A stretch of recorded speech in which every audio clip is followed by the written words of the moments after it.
You don't have to be an artist to come on the course. You don't have to know anything about art at all. Our classes are open for beginner to improver level, so you really can come in absolutely green, knowing nothing at all. We welcome that very much. We talk through the basics, the tools and the techniques for building up your own art, so you really don't need any experience at all to join us. So the students of the Seasons Art class run through a programme of classes that deal with basic drawing skills, working with pastels, watercolour, acrylic.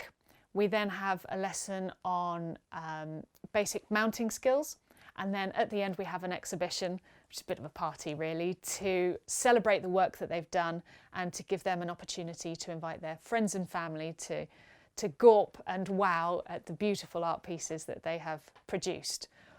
Throughout that programme, there is one-to-one support from the art tutor, but also from the classroom assistant as well. So they're never left on their own. They get an opportunity to see an experienced artist produce a work of art and show techniques and tools with which to create beautiful works of art. And then they have an opportunity to take those techniques and use those tools, see how they work, see what they feel like, have a bit of a play around and a practice with them, and then use that to produce their own masterpieces. Today we're going to be drawing a still life, but before we get to that we do need to be able to break down the techniques that we're going to use in our drawing. So today I'm going to be using pencils to do everything, and I've got an HB, a 2B and a 4B here with me today, but feel free to use whatever pencils you've got handy. And I'm going to start by firstly understanding the differences between pencils. Now if you look at the end of your pencil, whatever pencil you have, if you look at the end you'll see that there's a number and a letter. And this number and letter refers to the softness or the hardness of that pencil. HB is the middle of the scale, B's being soft and H being hard. And we're going to go into more depth about that in your first session with the Seasons Art class. Today we're going to be working with just these three pencils or whatever you've got handy. And I'm going to start on my cartridge paper, just going to have a feel of what it's like to draw with. So I'm just going to draw some parallel lines. I'm drawing them diagonally, but you could draw them horizontally or vertically, roughly evenly spaced apart. And this is called hatching, which is our first technique for today. I'm just going to write under here that this is HB, hatching. So the HB is the middle of the scale. Let's have a look at what some of the other pencils look like compared to that. So I'm getting my 2B pencil, which you'll notice is a little bit shorter than my HBs because I use this one the most. And again, doing the same technique, evenly spaced lines, even pressure. I'm just drawing that underneath.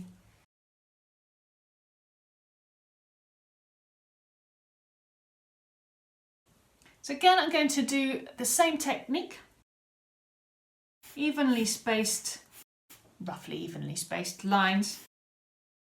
Don't worry about accuracy at this point. This is just to test the pencils. You'll notice that it's getting a much softer, blacker line. So by changing the pencil that you're using, you can change the mark that you make in your drawing. And we can use hatching as our shading technique for our still life. So let's look at how to use that hatching as a way to shade a shape. I'm going to work in my 2B pencil for the next bit, and I'm going to draw some circles. So Seems fairly straightforward. I'm sure you've drawn a circle before, but just in case you haven't, just in case you're a bit nervous, to help you draw that shape, because it can be a little uneven around the edges when we're drawing it freehand, what might help you is, rather than start drawing it straight away, start with an air circle. So this is where your pencil is not touching the paper, but your hand is drawing the shape. When I feel comfortable with that movement, that's when I'll start to actually draw the shape itself. So I'm drawing my air circle, and then when I'm happy with that movement, I'm going to bring my pencil down to find a good shape. I can rub out any lines that I'm not happy with, but I'm going to keep drawing round and round until I find a really nice shape. Let's do a third one, just to warm ourselves up. So air circle, when you're happy, bring the pencil down till you find a shape that you're happy with. So we've got 3 circles now. So to make these circles a little bit more three-dimensional, a little bit more like a ball, we're going to need to bring in some shading. So still using my same pencil, whatever pencil you're comfortable working in, I'm going to bring in that hatching that we've done already to one side of the circle. So I'm imagining that the light is coming from the right hand side onto that circle shape. So the light will be hitting it on this side, and where the light is not hitting is the opposite side. So that's where the shadow is going to be. And then using my hatching, and I'm doing it diagonally, but you could do it vertically or horizontally, I'm going to place in that shadow. So let's pop it in on this second circle as well. Same thing. So we get used to this.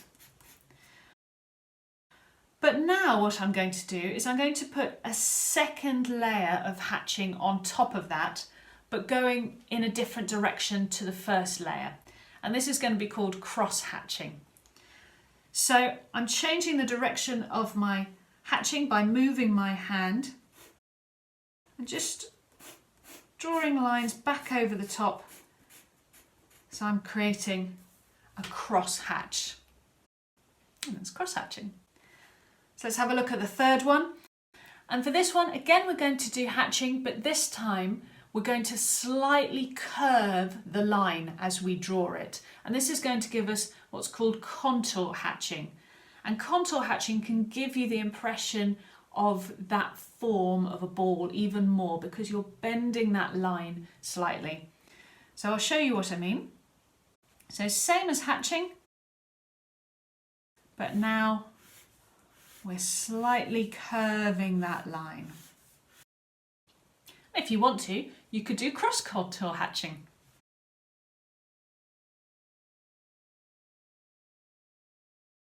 So to add even more to that, I'm now going to put in some shadow underneath.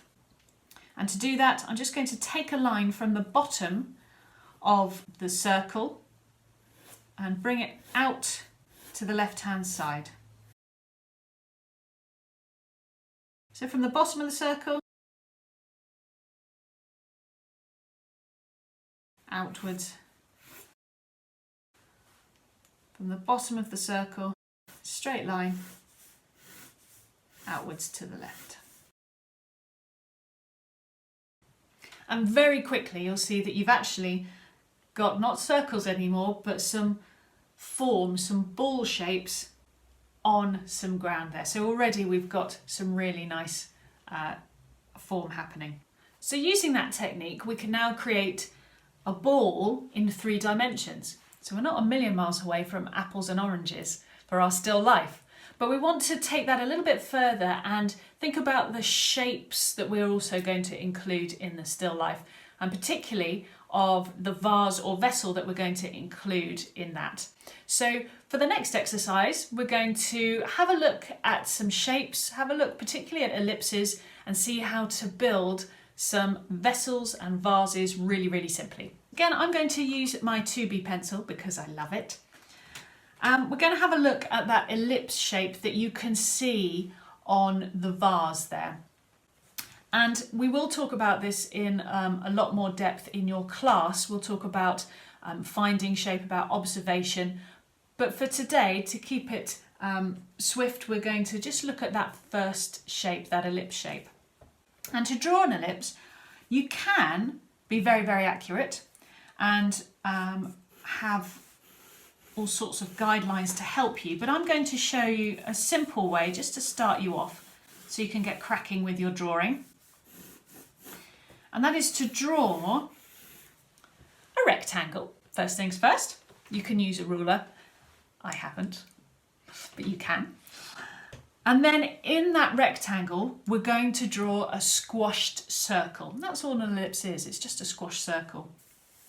So again, I'm doing a bit of that air drawing that we did with the circle. And then when I'm happy with the shape I'm trying to draw, I'm going to draw that squashed circle inside the rectangle. But now I'd like you to try and draw that ellipse again, but this time without the rectangle as a guideline. You're looking for that squashed circle shape. So it might help just to draw it underneath your first one, just so that you've got a guideline to look at. And then I'd like you to fill your page with different sizes and shapes of ellipse. So it needs to be a squashed circle, but it can be wide, it can be short, it can be thin, it can be deep. But fill that page with ellipses.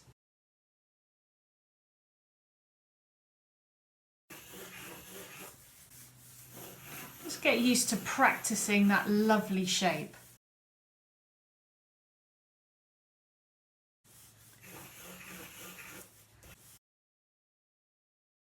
Just putting them sort of on top of each other.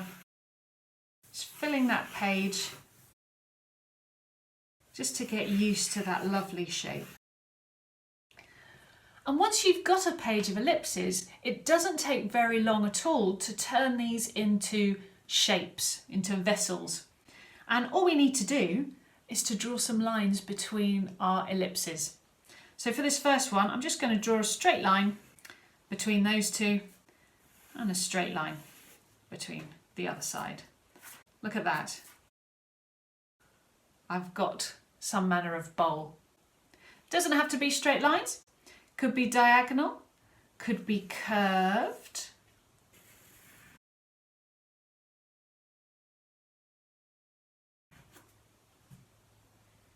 But we're going to connect these ellipses and just see what vessels appear. And very quickly you'll find, oh, hooray, you've got a page of vessels. But let's just bring in a little bit of shading just to make sure that we can see that form nice and clearly.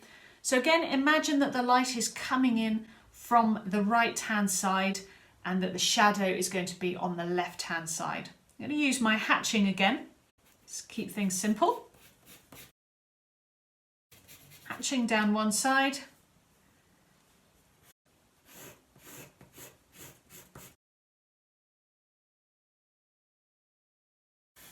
Maybe you want to try contour hatching again, maybe you want to try cross hatching. Completely up to you.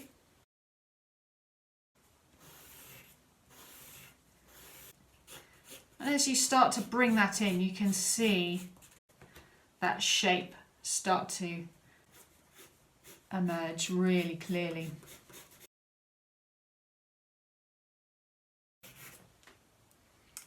Lovely.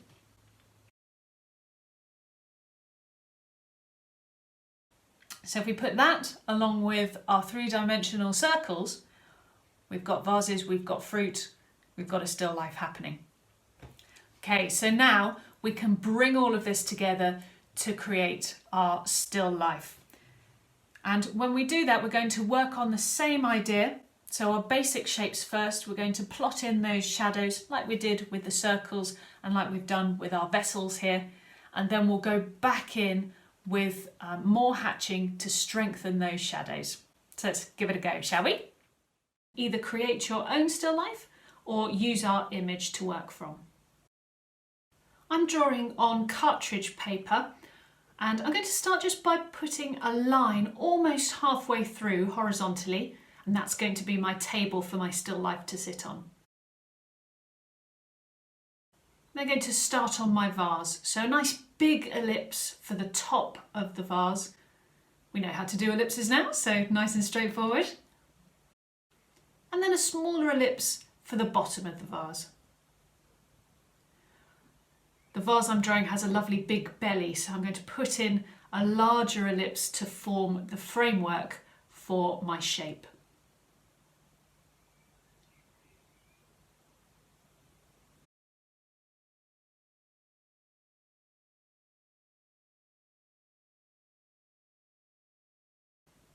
And using our circle shape, I'm going to draw the orange, and that covers some of that vase. And then another couple of circles just off to the other side, a bit smaller, for the apples.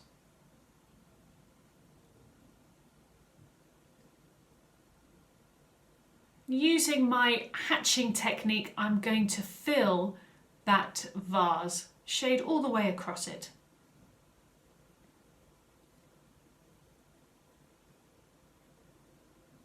I'm going to do another layer on the left-hand side of that vase, just to plot in that shadow. And I'll do the same with the fruit as well.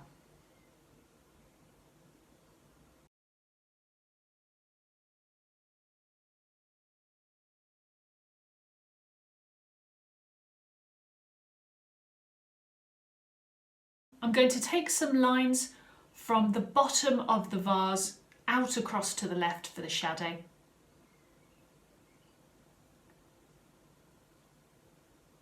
And on the fruits as well.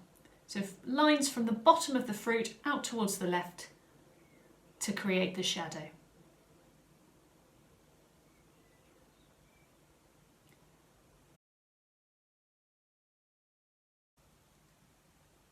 Draw the rim of the vase as well.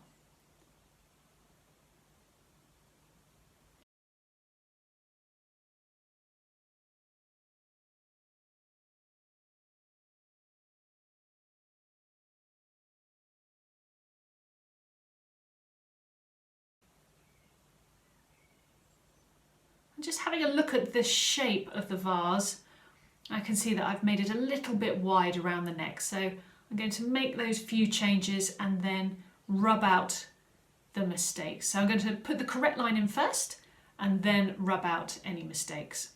And that's the nice thing about working with pencil, is that you can rub out any mistakes. Perfectly acceptable.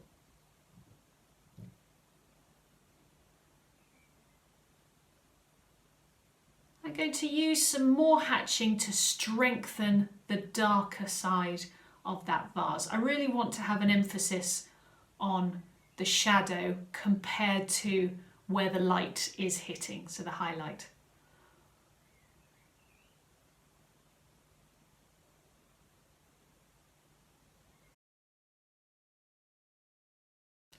And you can strengthen the shadows either by doing some cross hatching, maybe some cross contour hatching, or putting a little bit more pressure on your pencil.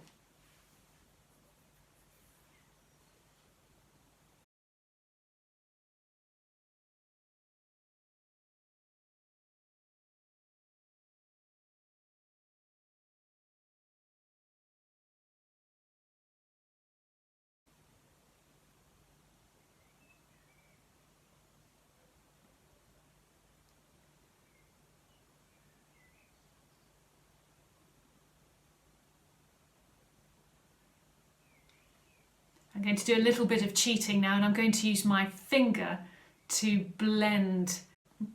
A lot of artists consider using your finger as a blending stick. It's a little bit of a cheat. But as it's our first still life, we'll just test it out. See how you feel about it. It gives a lovely smoother finish. I'm then going to give a bit of an impression of texture to my orange, And to do that, I'm going to make some little marks, so almost broken hatching if you like. Little marks on the orange, and then using my rubber, a nice clean rubber, I'm going to rub out a few little marks to give the impression of light hitting the surface of that orange.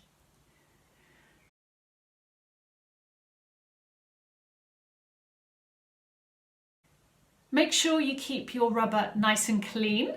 Just give it a rub on a bit of paper, that will clean it up nicely.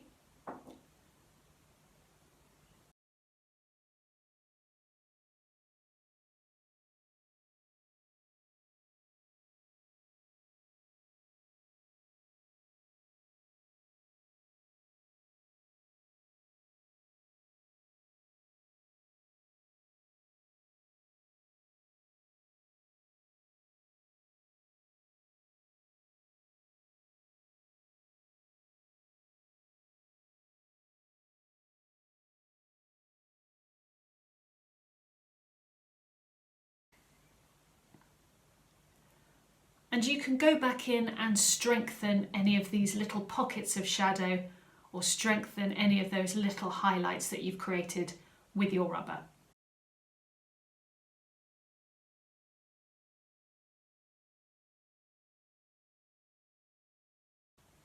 I'm doing this quickly, but feel free to take more time on it.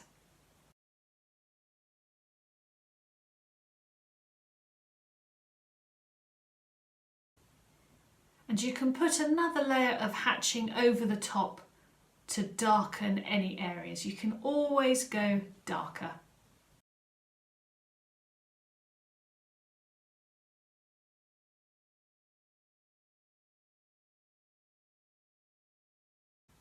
I'm strengthening the dark areas on the apple with another layer of hatching.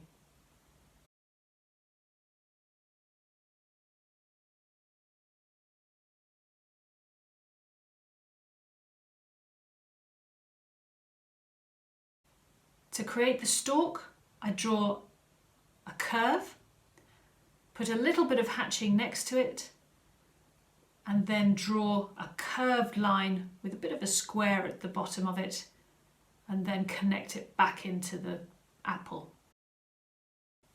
So curved line, a little bit of shading, curve up, little half square, and then a line back down.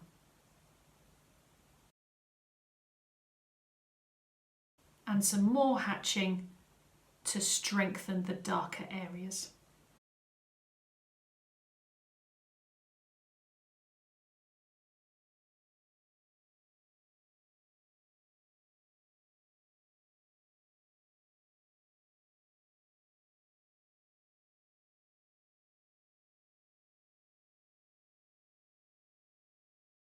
Using a clean rubber, I'm rubbing out where the light is hitting the objects. So that's on the right hand side.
And there you have your first still life. Thank you so much for your company today. It's been an absolute pleasure drawing with you, and I hope you enjoyed the warm-up exercises and our main mini project of a still life drawing.